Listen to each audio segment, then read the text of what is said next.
Paano nga ba suriin ang Espiritu? Pag-usapan po natin yan sa devotion natin na ito. Magandang araw po sa bawat isa sa inyo. Welcome back to our 365 Daily Devotions Seminary Edition. Now, yung topic po natin ngayon ay may kinalaman po sa discernment. Yung pagkakaunawa, pagkakakilala sa mga katuruan or pwedeng impluwensya ng masamang espiritu or pwedeng mga false doctrines. So, yung topic po natin ngayon ay distinguishing between spirits. Ito po yung ibig sabihin ng konsepto na yan. Discernment of spirits, ibig sabihin pagkilala, nauunawaan. No? Nauunawaan natin, na-discern natin kung yan ba'y galing sa Diyos or galing sa kaaway. Discernment of spirits, primarily, is the ability to judge between true and false teachings by the standard of Scripture. So, yung distinguishing between spirits, ito yung nauunawaan mo, naririnig mo pa lang, nangangaral pa lang sa'yo, may napapakinggan kang mga katuruan, nalalaman mo na agad na mali yan. Hindi yan galing sa Diyos. Alam mo agad na galing yan sa kaaway. It is the ability to judge between true and false teachings by the standard of the Scripture. Tapos yung standard natin, yung banal na kasulatan. This may include the ability to recognize the influence of the Holy Spirit or of demonic spirits in a person.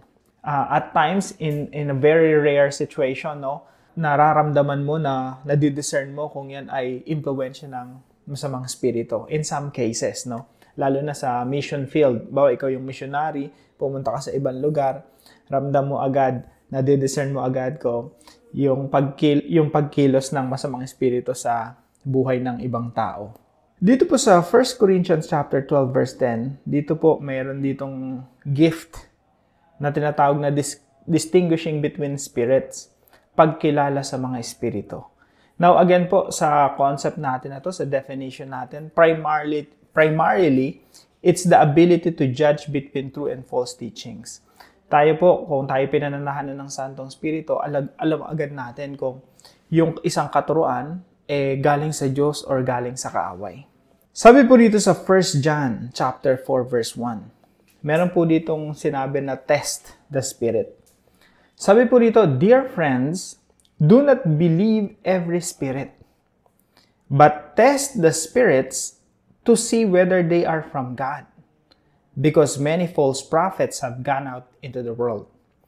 Sa Tagalog po, mga minamahal, huwag ninyong paniwalaan ang bawat espiritu. Sa halip, subukan muna ninyo ang mga espiritu kung sila ay mula sa Diyos, sapagkat maraming bulaang propeta ang naririto na sa sanlibutan. So ano po yung 3 tests of the Spirit? Number 1 po, the test of doctrine. Yan po yung unang test. Suriin mo yung doktrina kung galing ba yan sa banal na espiritu o galing sa kaaway. Sabi rito, huwag ninyong paniwalaan ang bawat espiritu. So yung espiritu pala, pwedeng paniwalaan, pwedeng hindi paniwalaan. Tapos dito binabanggit yung mga bulaang propeta na nangangaral. So basically, dito sa konteksto nito, yung spirit dito, teaching, katuruan. Hindi not necessarily na masamang spirito na sumasanib sa tao, tapos yung tao nangangaral. Ikaw dinediscern mo kung may sa demonyo ba yung tao. Not necessarily. Ito ay patungkol sa mga katuruan na lumalaganap sa mundo. Tapos nadidiscern mo, naunawaan mo kung ito ba ay galing sa Diyos o hindi. So, the test of doctrine, dapat unang-una aligns with God's truth. Yung isang doktrina, kaya tayo maraming mga Kristiyano na malago na sa pananampalataya, natitest natin kung galing sa Diyos yung isang katuruan eh. Kasi familiar na tayo sa Bible. Kapag hindi ka familiar sa Bible, ang hirap ma-distinguish ano bang espiritu yan? Ano bang klaseng katuruan yan? Yan ba ay sa Diyos o hindi sa Diyos? Now, napakalaga po nung sinasabi po rito sa Acts chapter 17 verse 11. Ito po ay patungkol sa mga Bereans. Nangangaral si Apostol Pablo dito sa Berean, sa mga Hudyo rito. Tapos ang ginawa nila, sabi dito, they examine the scriptures every day to see if what Paul said was true. Sa Tagalog po, sinaliksik nila araw-araw ang mga kasulatan upang tingnan kung totoo ang mga sinasabi niya. So, isa pong kaparaanan para matest mo yung doktrina o katuruan ng isang tao, ng isang relihiyon, dapat alam mo yung Biblia. Sinasaliksik mo yung Bible, tapos kino-compare mo yung katuruan na ipinapangaral sa'yo. O katuruan ng mga kapwa natin mananampalataya. So, ang standard po natin, Bible. So, the test of doctrine aligns with God's truth. So, yan po yung una. Pag binalikan po natin yung 1 John, sabi rito, "Dear friends, do not believe every spirit, but test the spirits to see whether they are from God. Because many false prophets have gone out into the world." Tapos, paano nila tinest? Tinest nila yung doktrina. Sabi rito, "This is how you can recognize the Spirit of God. Every spirit that acknowledges that Jesus Christ has come in the flesh is from God." Kasi nung unang panahon po, lalo na dito, lumalaganap yung mga Docetism. Bukas po yun yung devotion natin, no? Docetism. Yung mga Gnostic, na ang paniniwala nila, si Kristo, hindi tao. Diyos siya. Diyos lang siya, that's it. Hindi siya nagkatawang tao. So, sabi ni John, Apostol Juan, test the Spirit. I-test nyo yung doktrina nila. Kapag ang pinapangaral nila, si Jesus ay hindi nagkatawang tao, maling doktrina sila, antikristo sila. So, that's the first test. Doctrine. Dapat align sa katuruan ng Biblia. Now, pangalawang test po, the test of practice. Maganda nga po itong test na to i-apply natin sa ating mga sarili. Kasi tayo, claim natin na tama yung doktrina natin, tama yung katuruan natin. Pero yung pangalawang test, dapat pumasa tayo. Test of practice. Do you practice what you preach? Yung pinapangaral mo ba, ipinapamuhay mo? So, ito po ay challenge. Hindi lamang po sa inyo na nakikinig, pati sa akin na nagsasalita. Lahat po tayo na meron tayong doktrina, meron tayong katuruan, meron tayong paniniwala. Ang tanong, isinasabuhay ba natin? Do we practice what we believe in? So, the test of practice reflects God's holiness.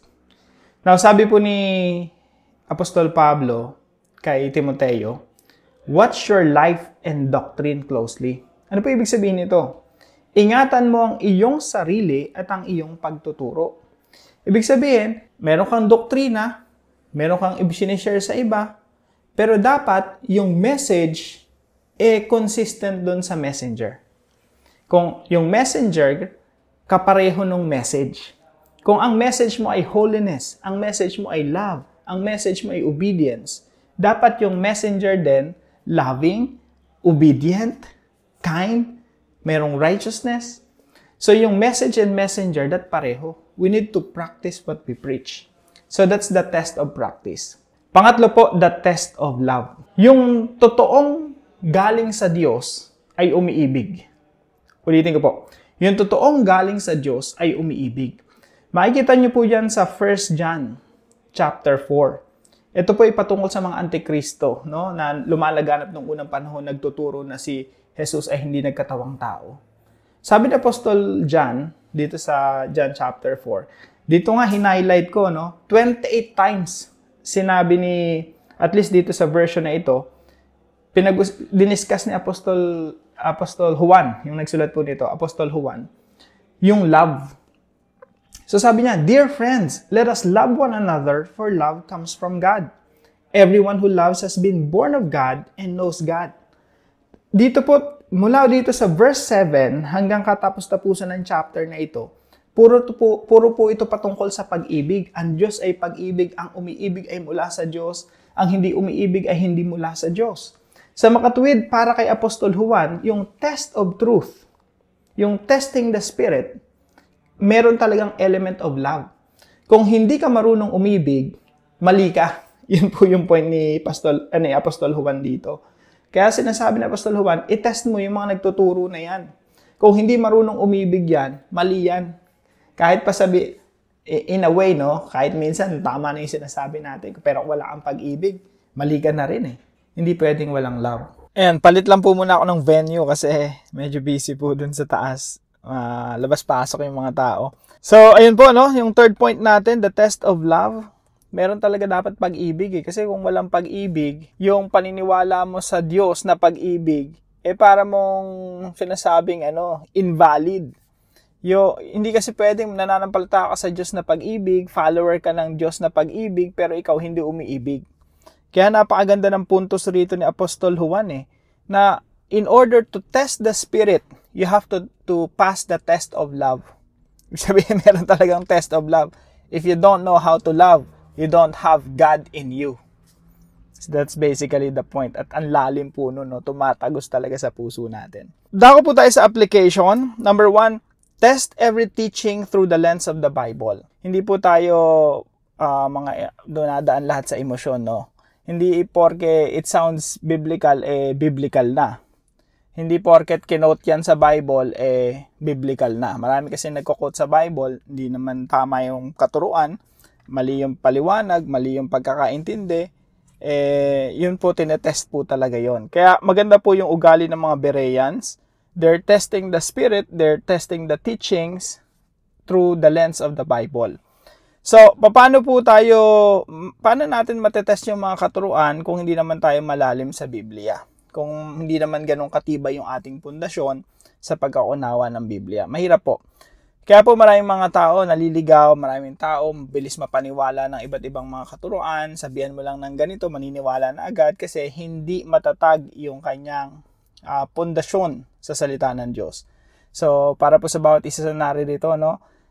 Kung nag-join kayo sa daily devotions natin, nagbabasa kayo ng Bible everyday, yan po ay kaparaanan para tumibay sa ating pundasyon sa salita ng Diyos. Now, pangalawang application po yung practice what you preach. Ito po yung pinakamahirap sa akin. Ito yung pinakamahirap. Kasi, everyday nagtuturo ako. Everyday nagbabasa ako ng Bible. Ang hirap Ang hirap talaga ng Christian life. Actually, totoo yung sinasabi ni Pastor Peter Tanchi na Christian life is impossible. Kailangan mo talaga ng banal na spirito to help you live the good life. Live the life that is glorifying to God. Mga kapatid, we have to watch our lives and doctrine closely. Yung doktrina natin, paniniwala natin, nasasalamin dapat sa ating buhay. Lalo-lalo na yung Kristo na pinanampalatayahan natin, dapat nasasalamin sa ating buhay. Huwag po tayong papayag na haharap tayo sa ating mga membro ng pamilya, asawa, anak, magulang, mga kapatid, or harap tayo sa mga office mates natin na hindi nila nasasalamin ang Panginoong Jesucristo. We basically reflect the image of Christ in us.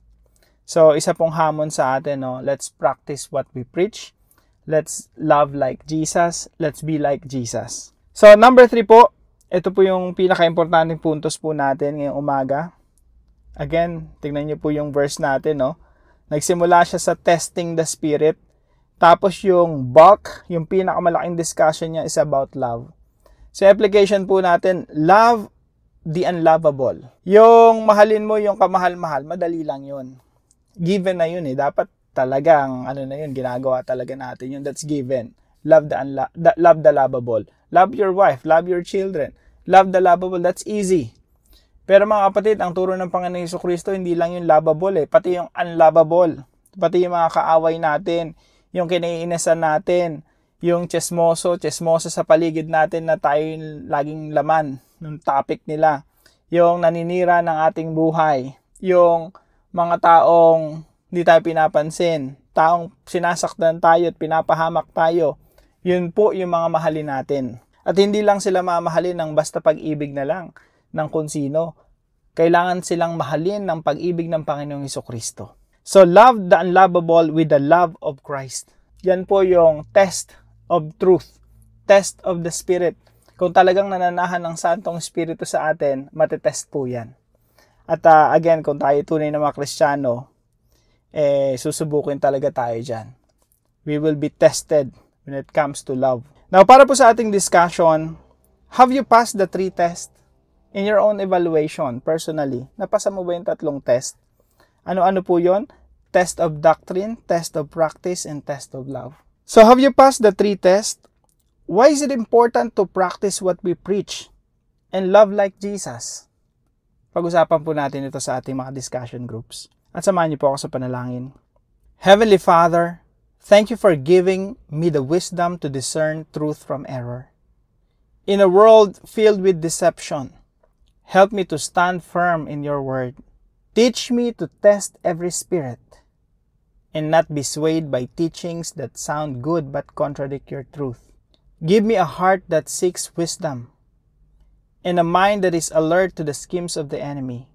Fill me with your Holy Spirit, that I may grow in discernment and walk in truth daily. May I always rely on you, the source of all wisdom. And most of all, Father, I pray that you will teach me to love like Jesus. In Jesus' name I pray. Amen and amen. Salamat po sa partner natin, si Brother Hubert, at binabati ko pong muli ng happy anniversary si Pastor Rendell and Sister Esther. Now, kung kayo po may natutunan sa devotion po natin na ito, ipaalam niyo lang po sa comment section right below this video. And please share this devotion to your family and friends. God bless you po. See you po tomorrow 5 a.m. dito po sa ating Daily Devotion.